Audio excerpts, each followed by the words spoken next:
तो hello and welcome to the my YouTube channel power of all sir. तो कैसे हैं, उम्मीद है अच्छे होंगे बच्चे। तो आज चलिए शुरू करते हैं सिमिलरिटी ऑफ ट्रायंगल यानी समरूप त्रिभुज के बारे में सीखेंगे और साथ ही साथ सीखेंगे बच्चों हम आज थेल्स थ्योरम के बारे में।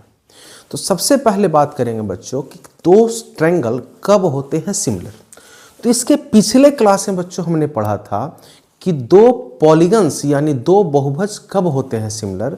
तो हमने सीखा था कि दो बहुभुज या दो पॉलीगन्स बच्चों तभी सिमिलर होते हैं जब उनमें नंबर्स ऑफ साइड बराबर हों, यानी कि दोनों के दोनों पॉलीगन्स में नंबर्स ऑफ साइड क्या होने चाहिए, बराबर होने चाहिए, इक्वल होने चाहिए।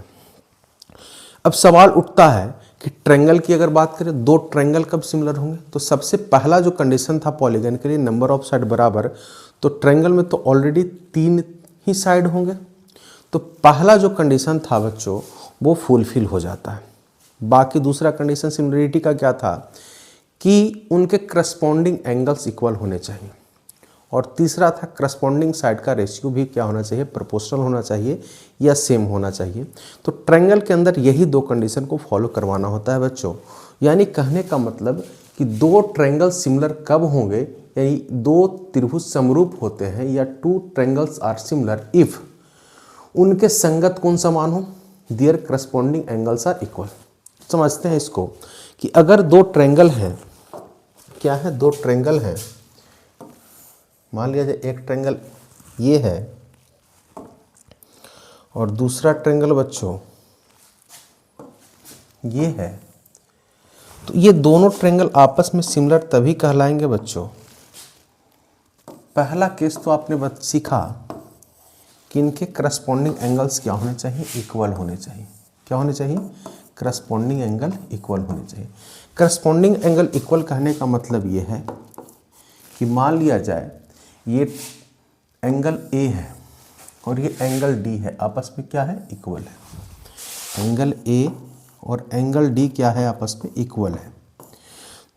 दूसरा एंगल बी की अगर बात करें और एंगल ई की बात करें तो ये भी क्या है, आपस में इक्वल।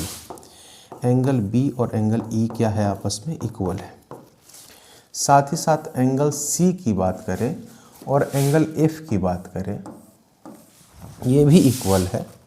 ये भी क्या है, इक्वल है। ये भी एंगल सी बराबर एंगल एफ इक्वल है।